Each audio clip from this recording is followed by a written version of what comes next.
Got everybody's stuff up here, Adam? Scooch in here. Got it? Ready? Yep. Ready in the back? We're good? Had some really good news this weekend. British Brooks came to us and said that he wants to come back for another year. So that's good for him. He's an amazing young man. He has overcome so much through getting in school and being such a tremendous student and walking on and starting and then becoming a captain, then getting a scholarship, then getting hurt, and now he wants to come back and finish. And he said he loves his team and he wants to be a part of it. We asked him if he wanted to come and talk to you all this morning, and he said, that's not my deal. He said, I just want to play. So good for him, good for Carolina football, and he's just a special young man. Really good win for us for so many different reasons this weekend. 4 in a row over a brand name program like Miami.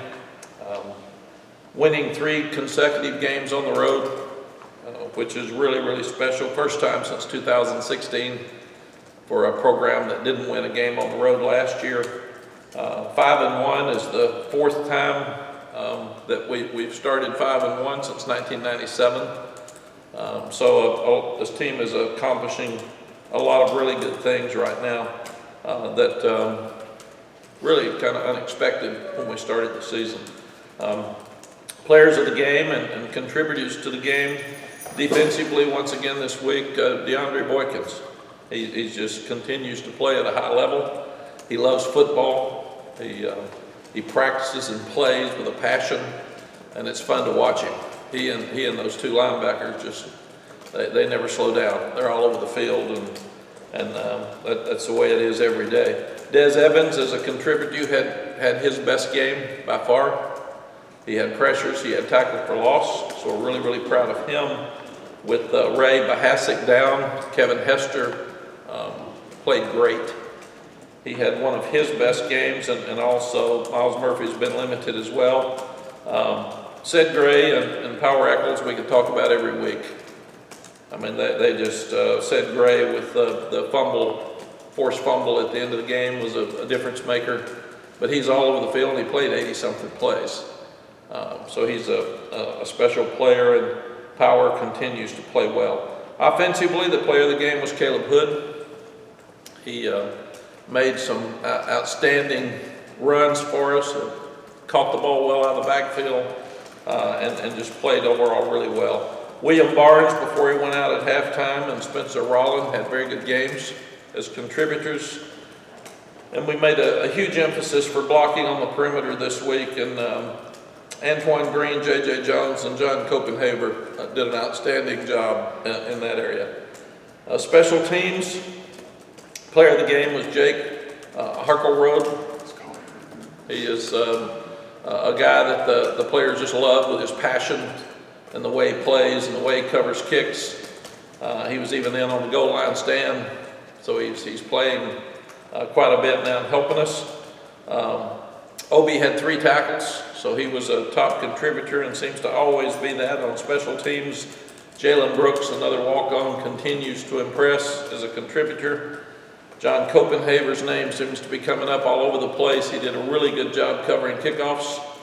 And Omarion Hampton had the 36-yard kickoff return that if it had been blocked a little bit better, might have been some more yards there. So those are the guys that contributed the most throughout the game. Started off well offensively, didn't play as consistent in the second half as we have been, but we did have a 99-yard drive and a 95-yard drive, which is hard to do. Their punter is so good, and he just killed the ball inside the 5 and put us in a tough spot. It's hard to overcome that. So we've got to do a better job with field position, but our offense did an amazing job. And then the second to the last drive for the late field goal was an 18-play, 81-yard drive that took 8 minutes and 21 seconds. We've talked about it some. Could you slow down any more than that? And you've got to score. So when you're a tempo team, you're usually different levels of tempo, and we slowed it down some, but we still snapped the ball with 12 and 15 seconds left on the clock. But you don't want to slow down so much that you're not productive. So it's something we've got to continue to talk about, because there's a big gap between 4-minute offense, where you are absolutely trying to kill the clock, and tempo when you've got 8-10 minutes left to go in the game and you've got to score. So that's something we'll continue to discuss. We ran the ball better, but again, it's not as consistent as I want, especially in the 4-minute offense. At the end of the game, we make a first down, the game's over. We come up with a 3rd and 3 and don't even have a chance on the play. We were 7 of 14 on 3rd downs, which was really, really good. We were 2 of 3 on 4th downs. The one was a ball thrown in the end zone that was not good, but we continued at a high level. We were not good with red zone touchdowns. We were 2 of 5. And I think we were like 9 of 11 or something. So they were really good in red zone defense, but we did not do a good job of scoring touchdowns in the red zone, or we would have scored a lot more points like we normally have. And then we got to protect the ball better. You look at the value right now of possessions, the way people are scoring points across the country. We can't have turnovers, and especially on the road. That's we had them at Georgia State, we had them Saturday, and you can't do that and still have a great chance to win. With that being said, the defense did some really good things. We said we got to get great at something. When they were running the ball and throwing the ball, we weren't stopping anything, stop something. So they did a tremendous job the last 2 weeks stopping the run. 99 yards against Virginia Tech, and then 42 yards rushing against Miami. We thought Miami would come out with a game plan like Notre Dame and try to run it down our throat and keep the ball. And I thought they tried to do that, and our defense really stood up. And I give them a lot of credit for that. That's the fewest yards rushing that we've given up since the 24 against Virginia last year. Gave up entirely too many passing yards. But if you're going to give up one or the other, statistics say that you're better off stopping the run and then trying to stop the pass. I think you'll hear from Coach Chizik today about this, but we're so close in pass coverage on a lot of those throws. And if we can just cover a little bit longer, we're right on the quarterback with pressure. But you got to cover longer so the quarterback can't get the ball out of his hands so fast. And their quarterback did a tremendous job. That's the best he's played all year. But they did force 2 turnovers. There were 3 4th down stops. So that's really 5 change of possessions during the game, which was huge. The goal line stand was a thing of beauty. To have the ball at the 2-yard line and not be able to get it in was real progress. We showed some progress in that area against Notre Dame, and this was a great goal line stand, not a good goal line stand. It was huge. And then when we came out and threw the interception to start the second half, we didn't get started right offensively. We have a sack and throw an interception. The defense came right out and had a 4th down stop at near midfield, which again was a huge part of this ball game. And then when you go back and look at the end of the game, we made them use their 2 timeouts. And then on the last drive, one of the biggest plays in the game, I think I mentioned this after the game, was Ced Gray tackling their guy in bounds with the clock running, and then the quarterback had to speed up and go. And then I didn't notice it during the game, but watching the copies, the video copies, Kamen Rucker tipped the ball on the last play of the game, and that's why it went over their receiver's hands. So, I mean, just a game of inches. Ced Gray keeping the guy in bounds with the clock running and disrupting their time of trying to get a play in and get lined up. And then Kamen Rucker absolutely just tipping the ball enough that it goes over the receiver's head, because they got one of the best kickers in the country. They complete that pass, they got a chance at a long field goal with 6-7 seconds left if they can get it off. So, but that was a huge play by Kamen Rucker on the Boykins interception.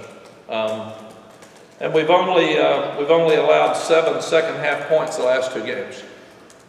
So that's a big change for our defense. And it's interesting, we talk a lot more about giving up 40 than not giving up any.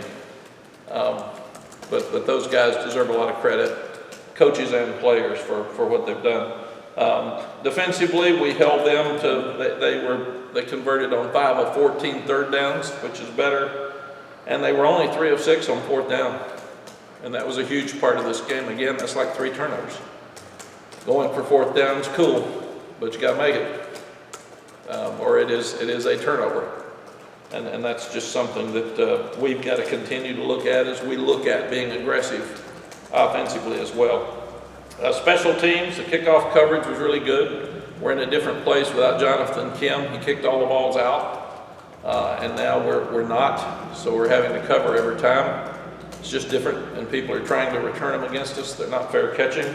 And Miami was one of the best in the country at kickoff returns, so our guys did an outstanding job of covering and making sure that they didn't, I think they averaged maybe 26 instead of the 25-yard line, but they had one at the 21, I think. We've got to punt the ball better because we're losing field position. We're not consistently punting and covering like we should. And the 2 pressure field goals by Noah Burnett were really key in our chance to win.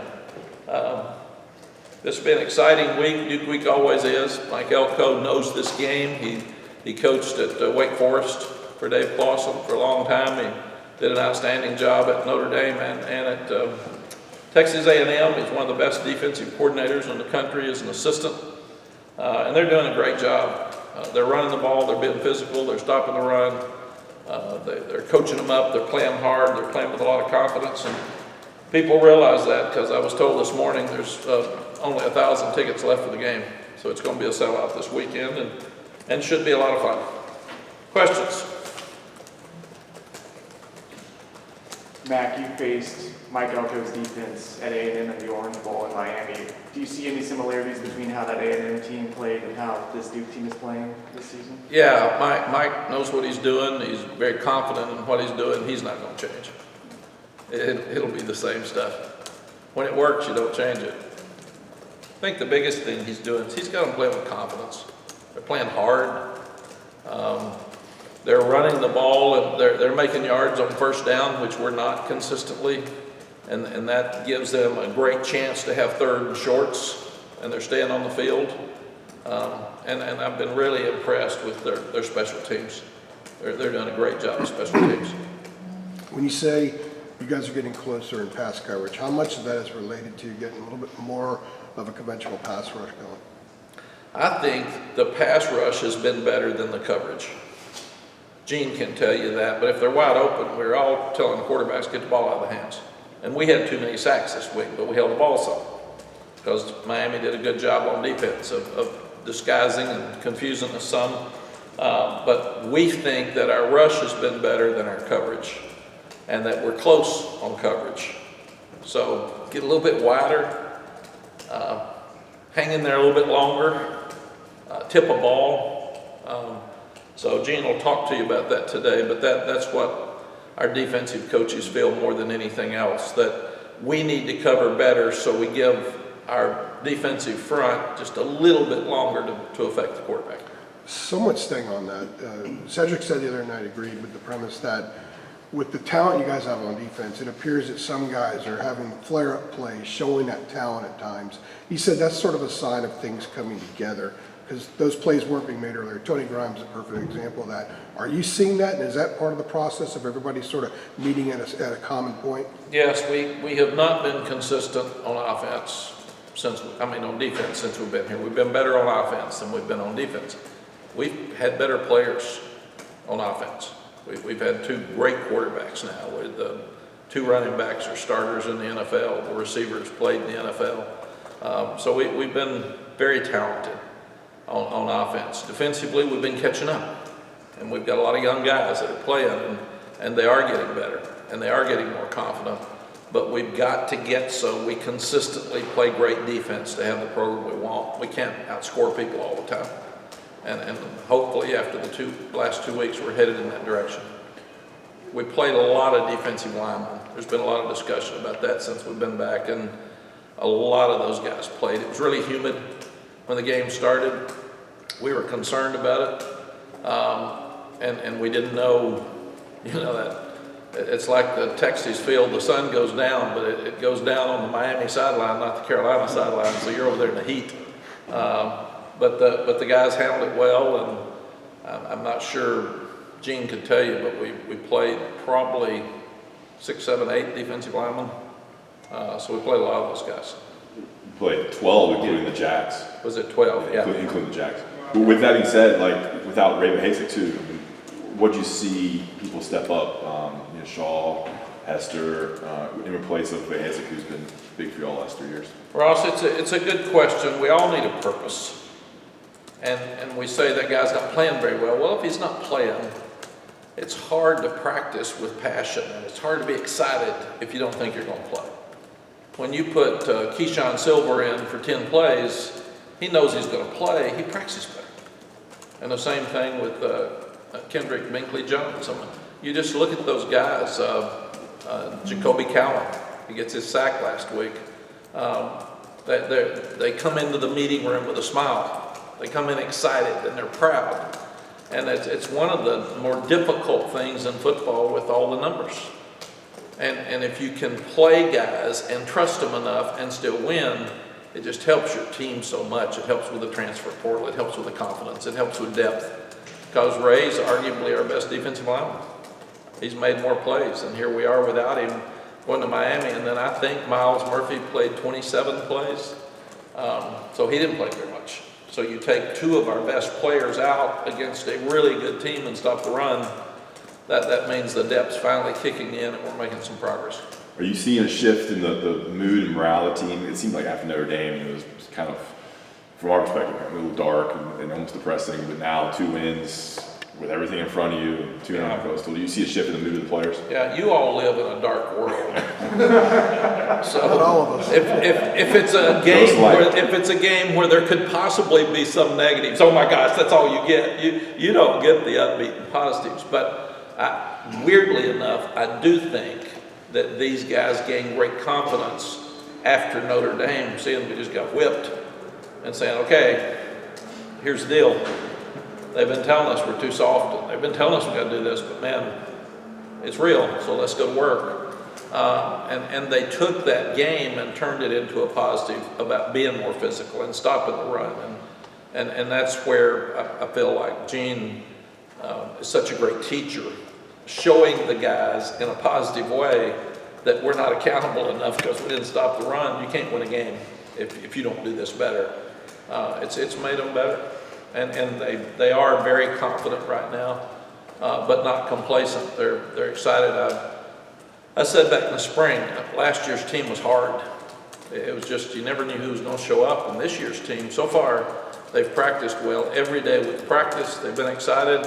I worried a little bit in pregame at Miami. I thought it was kind of flat. They were kind of sitting around, but we had told them because of the possibility for the humidity, each one of you get yourself ready to go, but don't go out there and wear yourself out. If it's 88 degrees with humidity, don't sprint like you would if it's 50.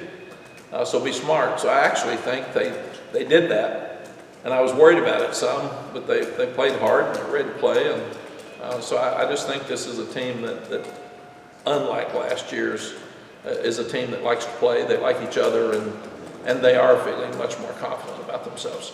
Mack, kind of piggybacking off of that, Notre Dame specifically, how much, the goal line stand against Miami, how much do you think the would have been the goal line stance against Notre Dame for not that penalty, how much do you think that kind of factored in the confidence and everything going into that situation? CL, I think it had a huge effect on it. Just the fact that we were down to the 4th and 3, and we said we thought there was a flinch that could have stopped that. And the kids saw that as far as a false start. And then the call on said, where I got emotional because that was such a huge stop. And then stopping the goal line stand on the other end with Will Hardy batting the ball loose. all of those things, to me, contribute toward guys thinking they can make a stop and feeling better about the goal line defense. And that just makes a huge difference. You got two quarterbacks in this game that are explosive, that, as you said last week, are a nightmare to handle as a defense because they can both run the ball really well and scramble and throw the ball. What challenges does that present? What does that do for a game of this magnitude? How does that change the tempo? It seems now that everybody's got a good quarterback, and that wasn't the case. And I think it's a product of 7-on-7s. It's a product of these guys traveling when they're in high school and playing all across the country. They're being better taught. We have more stuff available to teach them. There's more videos. There's better coaches. There's a lot of just quarterback guys traveling around and helping guys, like kicking camps. Now we got quarterback camps. So everybody's got a good quarterback.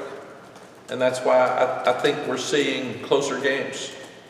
Before, if you didn't have a good quarterback, you're probably going to get beat. And especially in modern day football, people are scoring so many points that if you can't score at a high level, you're probably not going to win unless you're just one of those 6 or 8 that's so good on defense it doesn't matter. And that's what makes it fun. We just saw 2 of the best young quarterbacks in the country play in the game at Miami. I mean, they're 2 of the best. Rookie of the year last year, and a guy who will be in the running for it this year, and Duke's got a guy that's playing at such a high level. I think that's the other reason, other than they're so competitive right now and so confident. They got a quarterback that can run it and throw it. He's really, really good. So, and I just was up there studying the Georgia Tech Duke video, and Georgia Tech's got a great quarterback in Sims. We saw that last year. That makes a difference. If you don't have a quarterback, you don't have a chance to win. And now everybody's getting them. And the transfer portal has added to that. Because a guy's probably not going to sit long as a second teamer when he can go start at a really good program. And just to follow up, because Riley Leonard has such an ability to lead that offense, what challenges does that present when they are able to get off to such quick starts? I mean, they've been doing it all season long, jumping out to those 3 sort leads early in games. Yeah, he's big, he's fast, he's confident. He's got a tremendous arm, but he can run. And when you can do that, there's, again, Drake's made some great plays with his feet. There's nobody responsible for the quarterback unless you just have someone shadow him. And if you do, you have to change your complete defense because it takes a guy out of there. You're playing with 10 now. And that's why it's so tough to stop a quarterback that can run. They also are doing, I said they're doing a better job on first down than we are. So they're coming up second and normal and third and short, and they're staying on the field.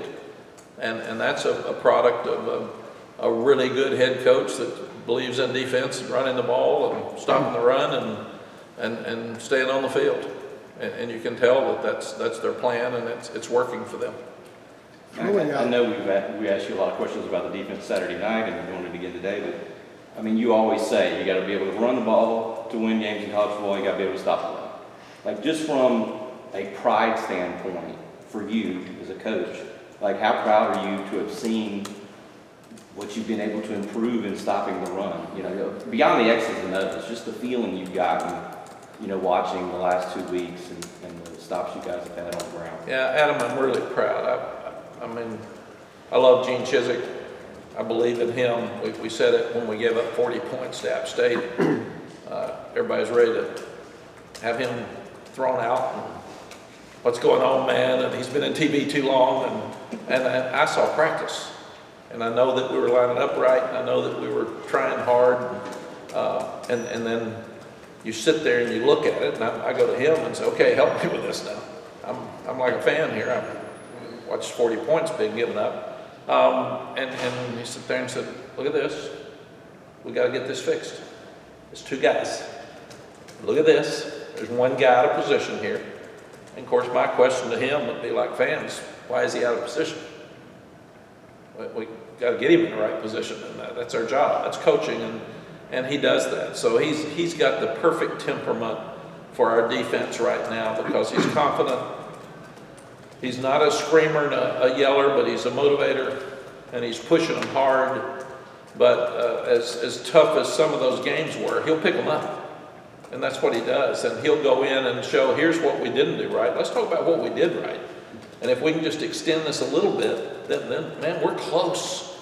And I think that's what he'll tell you about the pass defense today. That's what I heard yesterday. Instead of coming in and saying, like Virginia last year, man, they threw for 500 yards, he's going to say, you know what? We are so close on making those plays. Get a little wider, get inside position. It's the inches of the game that he constantly talks about. And I feel that that's where these kids are believing and getting better. Just like we do 1 minute offense every day and 1 minute defense. Every day.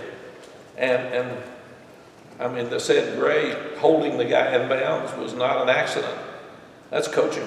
Because he's been told every day, in fact, it came up Thursday, that there was a guy that said Gray held in bounds, and it was a difference in our 1 minute game that we have. And we end every 1 minute, every day with a winning field goal to put pressure on Noah with it. So I think that's where Gene is such a great teacher. These kids have just bought in, and they're believing. It's hard to stop somebody from 42 yards rushing. I mean, that's hard to do anymore. Right. And I remember the game last year with Virginia, and I was mad because we held them to 24 yards rushing, but they threw for 500 and something. So it was very much like Saturday night. And you know what? The key's to win. And you got to do something great. We've been throwing great. We haven't been running great. So I'd like to improve our running and continue to throw great. And then I'd rather us line up and be really physical and knock everybody around and just play action, but that doesn't seem to be who we are right now. So we got to figure out how to win. Same thing with the defense. When you're Appalachian, we didn't do anything right. We played okay for 2 quarters. But they ran for 288 and they threw for 1,000, and there's 40 points in a quarter and too many penalties, and it was just all over the place. So I really feel like that when you get so you're doing something good, and we have stopped the run really well the last 2 weeks, that gives you a chance to get better at the rest of it. You just told us about Cedric Gray on Saturday night, about the Thursday thing. Ross wrote a whole story about it, keeping him in bounds. Oh, you did? Yeah. Really? Yeah. Well, that's cool. So he didn't keep the guy in bounds in Thursday. Oh, yeah, no, he did. That's what I mean. We made a huge emphasis on it with everybody. And it's the same thing. It's why head coaches are just crazy, because if the guy doesn't get out of bounds, you're mad at him. If they don't keep the guy from getting out of bounds, you're mad at the defense. So head coaches are never happy. They're mad at somebody all the time. But we take best against best every day, the last period of practice, and we go 1 minute defense and 1 minute offense. And our 4 minute periods are our inside drill on Tuesday, because you've got to make 4 yards every time in an inside drill, and that's both sides, and we just call that the 4 minute drill, because that's the drill at the end of the game when you're trying to kill the clock. And he did it right on Thursday and did it right on Saturday. Yeah. Yep. He's really a smart player. And he also, being a receiver in high school, he's got really good hands. So he intercepts what? Did he have 2 against Miami last year? He had the game clinching. He had the game clincher. I was thinking he had another one in the late 3rd quarter, but he had the interception at App. So he's he had the interception against Virginia Tech. So he and Cam Kelly probably have the best hands on our defense, because Cam, when he gets around one, usually gets it too. On that 18-play drive that it seemed like they were trying to drain the clock, we did some research. I'm trying to phrase this right. Okay. If you didn't snap the ball, you sent the ball early, like 15 seconds left, 20 seconds left. Yes. You didn't snap it with 5 seconds left, which I would think maybe you would want to do if you're trying to drain the clock. I don't know if that's something that y'all were trying to do to kind of keep the defense off balance or what. I'm definitely going to ask Long about that as well. On the positive side of that, what you would miss is that we took off 8 minutes and 21 seconds, probably the longest drive we've had since we've been here. My point is that I think if you... My point is, it was one great drive to win the game. You all live in a world of negatives. I got that. I kept telling Phil during the drive, slow down if you can. Don't disrupt the drive. We've got to score, and I wanted to score a touchdown. If we score a touchdown, the game's probably over. Field goal at least gave them a chance for an onside kick, which is another drama story. When that thing got, Miami player knocked me down nearly, I was so far out of bounds, and we had to review it, but I'm not gonna go there.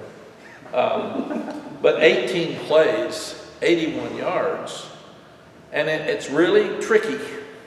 And I'm with you. I wish we'd snapped the ball with 3 seconds left every time. Yeah. And we snapped it with 12 and 14 and 15. The thing I'm going to suggest to Phil is that he just get the play in later. Because it's harder to ask those kids. We've either got to huddle up, which we don't do. We would do that some with 4 minutes if we wanted to. But it's hard to ask those kids just to stand there and stand there and stand there when that's not their norm. And you're trying to say, we've got to score a touchdown. We'd like to kill the clock, but scoring the touchdown was more important at that point than killing the clock. And again, I think there were 12 minutes, and we killed 8:21. It was a great drive. It was a great, one of the best we've had since we've been here. And the question is, and it's that new issues again, when you're going so fast, are they going to do as well if you say, okay, let's just stop. Let's let it get down to 3 seconds. Then do you have a 3 and out? Because that's not who you are. And that's the real question. So I think the answer is more that we probably get it to them later instead of ask them to stand there and wait. So that's we've got to do that. But it's, you take it. And I thought the same thing during the drive. I said, if we can kill 12 minutes and score, Phil, he's looking at me like, really? I'm overloaded here, man. Don't beat me down here with trying to slow it down that much. But they did an amazing job. I wish we'd scored. And we did take the clock down to use a timeout at the end to try to kill another 40 seconds. But that's a new dilemma with all these modern day fast offenses, is trying really, really hard. I remember the game everybody talks about we lost at Texas when we were #1 in the country out at Texas Tech. There was 1:24 left in the game, and we were first and goal from the 7. And we were going to run a play, and then we were going to let the clock run down and call timeout. And then we were going to let the clock run down and call timeout, but we had to score a touchdown. A field goal was not going to win the game, but we felt like we still could kill enough time in there or force them. I think they had 1 timeout left. We had a counter play, and he scored on the first play. So it left 1:24, I think, and we kicked off to them. They scored with 3 seconds left. So all of those things, you start trying to say, how can you kill every second? Most people call timeout with 3 seconds left. I've said, why not call it with 1? And it's 2 more seconds that may come down to a last-second field goal. But it's real, and it's something we got to look at. You got a freshman quarterback, and you have an unbelievable drive, and you're telling him, slow down more. So it's not as easy as it sounds like it should be. Fair? Yeah, we'll grill Phil about it. Yeah, grill Phil. Phil heard it. We'll get some answers. You said after the game, like, I was telling Phil to go slow. You told us that. And here is exactly what I think I said. Go slow, but don't let it disrupt the drive. We have to score. We have to score. Slow it down as much as you can. And, maybe they thought 12 seconds from 40 was going slower because we usually snap it so fast. But it's definitely something we've got to look at. Last year against Miami, if you remember, we had 2 atrocious 3 and outs in the fourth quarter. It was awful. It's as bad as I've ever been around. So we also didn't want to go back to that because it nearly lost us a game. Yes, Theo. After the game, Drake kind of sounded like he was beating himself up a little bit. He said literally he thought he felt like he threw for only 98 yards and that kind of thing. And I was wondering with more and more tape on him, defensive coordinators get to see more of his tendencies and all that stuff. How do you manage him, you know, maybe understanding that it's not going to be as easy as he made it look early on, and that it's okay to kind of have some of these bumps in the road? Drake is, he's like me. I'm way too hard on myself. And that's not a healthy thing sometimes. You know, some people say, well, that's why you're so driven. It also, when you beat yourself up so much, it's not a positive sometimes, and it can carry over to other things. So I have to be careful not to take that over to the team, because I'm like you guys. I look at every little thing and try to figure out what we could have done better. Love beating Miami. Great win for us, 5-1. What we didn't play as good the second half offensively as we have been, so why? And defensively, why did we give up 495 or whatever it was yards passing? So we go back and look at every little thing. We have to be careful with Drake because he's the same way. He beats himself up so much over everything. He makes an unbelievable throw for Josh Downs that none of us have ever seen before. It looks like Mahomes out there, and then he thinks that's normal. He doesn't give himself any credit for that. And then he forces a ball right before the half that he threw last week that led to 3 points. So he's too hard on himself. So we've got to keep picking him up. I did think it was great for our team that our team won and the offense didn't play its best the second half. I thought that was great for us because we've been so much on offense since we've been here.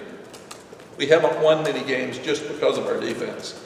And the offense did some great things and scored 21 points in the first half, but coming out with a sack to start the second half, then an interception at the 50, and then the defense goes 4 and out and gets the ball right back to the offense.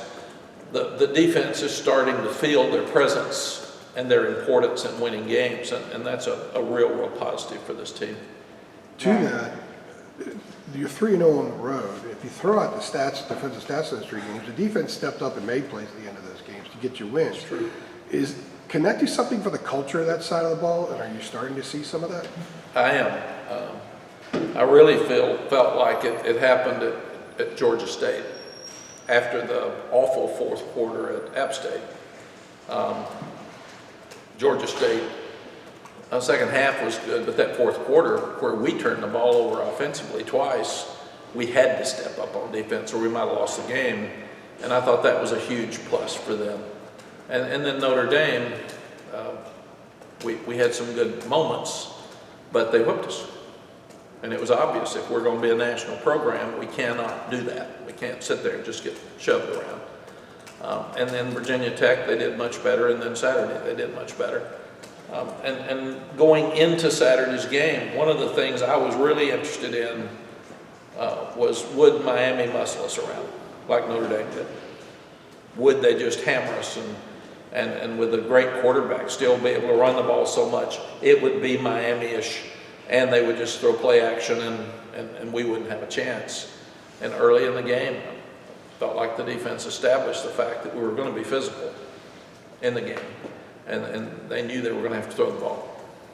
Mack, if you look at the offensive production, obviously you mentioned already that there was a fair bit to work on, but at the same time, you were able to sustain multiple longer drives. Obviously, you mentioned that you finished one in the fourth quarter. You had a couple where you had explosive plays, but also multiple first downs based off of being on schedule.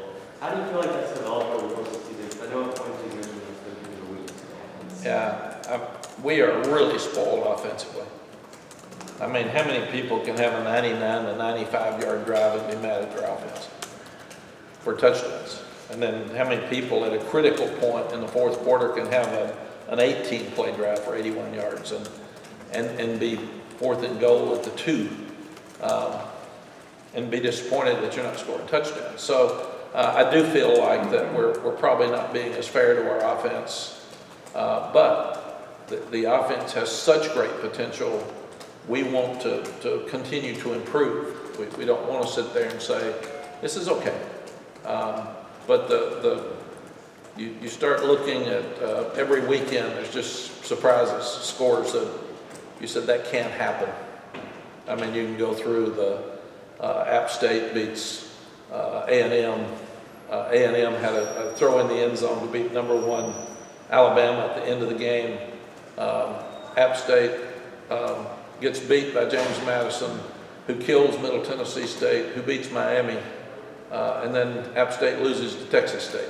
I mean, this stuff's just crazy. So what you've got to do is be really, really happy when you get off that field at the end of the game anymore and you've won the game. And then you try to fix all your ills. So you just look at every little thing, but you've got to take every game individual. We've told our team this is the last game of the second phase of our season. And then we've got an open date where we can start looking at the last 5. But we had the first 3 and then the second 4. And this is the end of that part. So we got to get through this. This is it. This is the last game of that phase.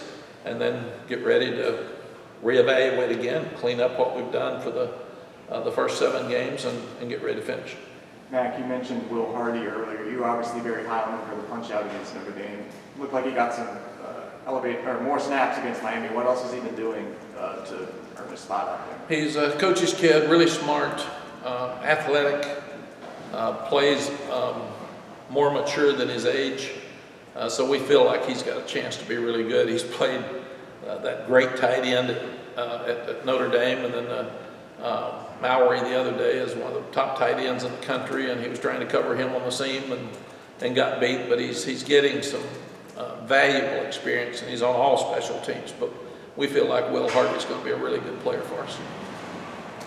Mack, would you say that maybe the identity of this team so far this season is kind of the resiliency? Because it hadn't been perfect, but just in spots you've been able to still find ways to win. Yes, CL, you start looking at, you just go back and look at the opening game. It was pretty easy, but there were still some moments that we didn't like. And then you go to Appalachia, the biggest game in school history, and you're in trouble. You're on the road. You're on the ropes, and they found a way to win. Took a tremendous amount of criticism and found a way to win. Nobody talked about us scoring 63. They talked about us giving up 61. So it's funny that you're, like I said, modern day, everybody going to talk about what didn't work right. It just seems to be the process we live in. That's okay. It is what it is. But kids have to handle it. They hear it. And they could have gotten mad at their coaches on defense. They could have pointed fingers because that was an awful fourth quarter. And then you go to Georgia State, the biggest game in their school history. And offensively, it's too easy. And then you have 3 turnovers, and defense has to step up after all that criticism. And nobody pointed fingers. We had the little talking on the sideline that everybody got all excited about. Really, that's helped us grow up because they're making each other be accountable. And I like that. I even had a family member say, "What's it about fighting on the sideline?" I said, "Nobody's fighting on the sideline. Somebody's trying to get somebody else to play better." And that's coaching. That's we get out of the way on Saturdays. They've got to have a player-led team, and we tell them that, then they got to do it. And then you go to Notre Dame, things weren't good before and after the half. They didn't quit. They were really resilient. And they kept fighting until they knocked that ball loose at the end of the game. And Drake gets a touchdown pass at the end of the game. So you don't like losing, but I've learned you've got to learn from losing. You got to teach from losing. And I thought the coaches did an outstanding job of taking Notre Dame and helping us move forward. And then there weren't many tough moments at Virginia Tech. Most of that we were in control. But then Saturday night, they could have caved. Really, really easy. And I never saw any panic. I never saw any problems on the sideline with oh my gosh, here we go again. We're going to lose a close game. And CL, to me, your program is elevated by winning close games. That's what you have to do. You'll have a blowout, or you can get blown out. But when you start, we won all the close games at Texas, just about. I think it's like 19 out of 21 or that came down to 3 points or less. We haven't done that here. And this is the first time we're starting to win some close games. And Georgia State could be considered a close game. And I think Georgia State's got a good team. They beat Georgia Southern last week. They won 2 in a row. They had a horrible schedule opening up with South Carolina and us. But I think you'll see Georgia State better here at the end of the year, just watching them, because they got good players and you got a bunch of starters back. And but when you can win close games, and especially on the road, that's when your program's getting better, and you're maturing, and you're expecting to do that. And I thought our team expected to win Saturday, and that's a hard place to get to. Last year we didn't. And I don't want to beat up last year's team, but last year we didn't. You guys good? Mack, Phil's here. It's a question for Phil too, but I wanted to ask you about Caleb Hood in the running game. And, I think he had 74 yards. I think he had 18 touches between the carries and the passes out of the backfield. I know Ricky Williams isn't walking through the door, and that era isn't walking through the door anymore, but is this, with him there, is what looks like your lead back now, is this, that distribution kind of where you would like it to be? The carries, the touches out of the backfield, 124 total yards, I think it was, just his game, and Yeah. is that where you want to see that, or is that headed the way you want to see that? Yes, he's got to stay healthy. That's the question. Every week there's a pulled hamstring or a hurt shoulder, or there's just something that he has to come out of the game for. So he can't be your lead back until he can show the ability to stay on the field, because you just don't know play to play. Omarion made one of the best runs I've ever seen for the touchdown.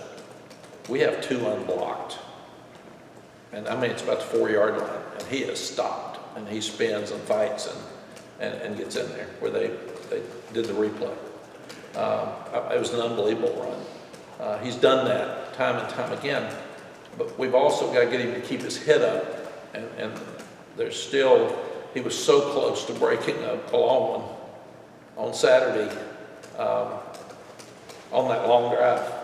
There are just a couple of times where you think, and he stumbles at the end. So we've got to get him to relax more and run behind his pads and not be fighting so much to go forward that he stumbles. And then we got to keep looking at DJ and George and see what they can do. But we feel like that we're still not happy with our running game. It's okay, and it needs to be better. So we'll keep looking at every little possibility of what that needs to be. Okay? All right. Thanks, everybody. Thank you, Matt. See you.